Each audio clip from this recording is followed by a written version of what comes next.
मेरे प्यारे दोस्त, मनुष्य खुद को क्यों कोसता है? मनुष्य को कभी भी खुद को कोसना नहीं चाहिए। अपने जीवन में लगातार प्रयास करते, लगातार संघर्ष करते हुए और आगे की ओर बढ़ना चाहिए। संतों की एक सभा चल रही थी। किसी ने एक दिन एक घड़े में गंगा जल भर कर वहाँ रखवा दिया ताकि संत जन जब प्यास लगे तो गंगा जल पी सकें। संतों की उस सभा के बाहर एक व्यक्ति खड़ा था। उसने गंगा जल से भरे घड़े को देखा तो उसे तरह तरह के विचार आने लगे। वह सोचने लगा, आहा, यह घड़ा कितना भाग्यशाली है। एक तो इसमें किसी तालाब पोखर का नहीं बल्कि गंगा जल भरा गया है, और दूसरे यह अब संतों के काम आएगा।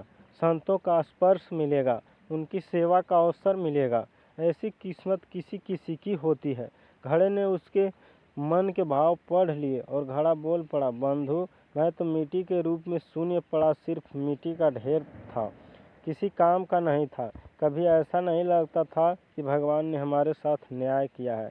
फिर एक दिन एक कुम्हार आया। उसने फावड़ा मार मार कर हमको खोदा और मुझे बोरी में भर कर गधे पर लाद कर अपने घर ले गया।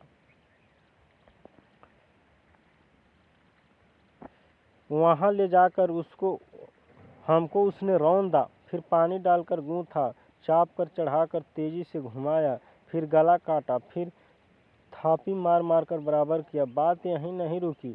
उसके बाद आवे के आग में झोंक दिया जलने को। इतने कष्ट सह कर बाहर निकला तो गधे पर लाद कर उसने मुझे बाजार में भेजने के लिए लाया गया।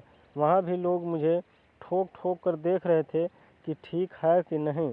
ठोकने पीटने के बाद मेरी कीमत लगाई भी तो क्या, बस 20 से 30 रुपए।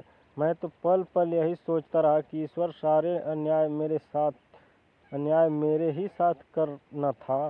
रोज एक नया कष्ट, एक नई पीड़ा देते हो। मेरे साथ बस अन्याय ही अन्याय होना लिखा है। लेकिन ईश्वर की योजना कुछ और ही थी। किसी सज्जन ने मुझे खरीद लिया और जब मुझ में गंगा जल भरकर संतों की सभा में भेज दिया, तब मुझे आभास हुआ कि कुम्हार का वह फावड़ा चलाना भी उसकी ही कृपा थी। उसका मुझे वह गूंथना ही उसकी ही कृपा थी।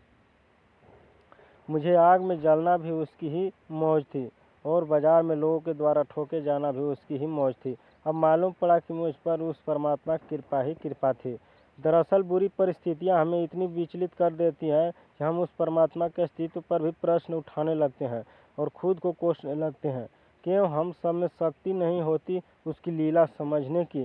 कई बार हमारे साथ भी ऐसा ही होता है और हम खुद को कोसने के साथ परमात्मा पर उंगली उठाकर कहते हैं कि उसने मेरे साथ ये ऐसा क्यों किया?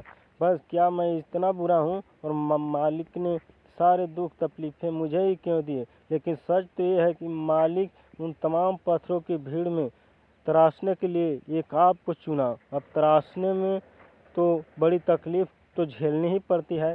तो इसलिए मनुष्य को कभी भी कष्टों से घबराना नहीं और अपने जीवन में लगातार संघर्ष करते हुए और आगे की ओर बढ़ना चाहिए।